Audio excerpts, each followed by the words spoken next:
Hello friends, library science के notes में हम लाइब्रेरी मैनेजमेंट को देख रहे थे।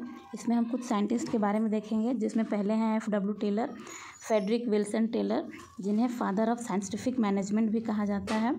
ये 1 नंबर में क्वेश्चन आपको आएगा, इसे आप याद रखिएगा। F.W. टेलर को फादर ऑफ साइंटिफिक मैनेजमेंट कहा जाता है, ठीक है। तो टेलर का थोड़ा हिस्ट्री देखेंगे तो ये अमेरिकन मैकेनिकल इंजीनियर थे, जो कि एक कंपनी में काम करते थे। कंपनी तो शुरुआत में अच्छा चल रहा था, लेकिन बाद में धीरे धीरे इसका प्रोडक्शन नीचे होने लगा, गिरने लगा। और इसका कारण ये था कि एम्प्लॉयज़ जो थे वो स्किल्ड नहीं थे, किसी भी एक पर्टिकुलर क्षेत्र में वो स्किल्ड नहीं थे। तो इस समस्या का समाधान करने के लिए उन्होंने एक एक्सपेरिमेंट किया, ठीक है।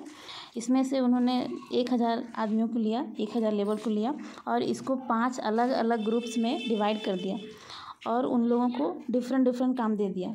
और उसके बाद कुछ दिनों के बाद देखा कि उनका जो काम का स्पीड है, प्रोडक्शन है, उसमें काफ़ी ग्रोथ होने लगा। जैसे कि 1 साल में अप्रॉक्स 18 गुना उसका प्रोडक्शन जो था उस कंपनी का वो बढ़ने लगा। इससे ये क्या हुआ कि इससे क्या पता चला कि पर्टिकुलर क्षेत्र में, किसी भी पर्टिकुलर क्षेत्र में अगर हम अपने एम्प्लॉय को लगाते हैं तो वो ज़्यादा बेहतर तरीके से काम कर पाते हैं, वो स्किल्ड हो जाते हैं, ठीक है। तो यही तरीका हमने लाइब्रेरी साइंस में भी इस्तेमाल किया है।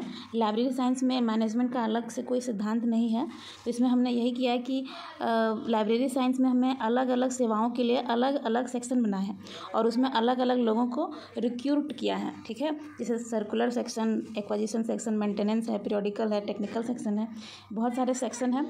और इसमें अलग अलग लोगों को रिक्रूट करने के बाद उनको उसमें प्रशिक्षण भी दिया है, ठीक है। जैसे कि कैटलॉगर होता है, तो कैटलॉगर को हमने उसी के क्षेत्र में उसकी निपुणता को बढ़ाने के लिए, उसकी कार्य कुशलता को बढ़ाने के लिए उसमें उसको ट्रेनिंग दिया है। और आज जो लाइब्रेरी के अंदर जो मैनेजमेंट काम में लिया जाता है वो भी एक साइंटिफिक मैनेजमेंट ही है, ठीक है। अतः हम बोल सकते हैं कि लाइब्रेरी साइंस में जो मैनेजमेंट लिया गया है वो साइंटिफिक मैनेजमेंट का ही एग्जाम्पल है, ठीक है।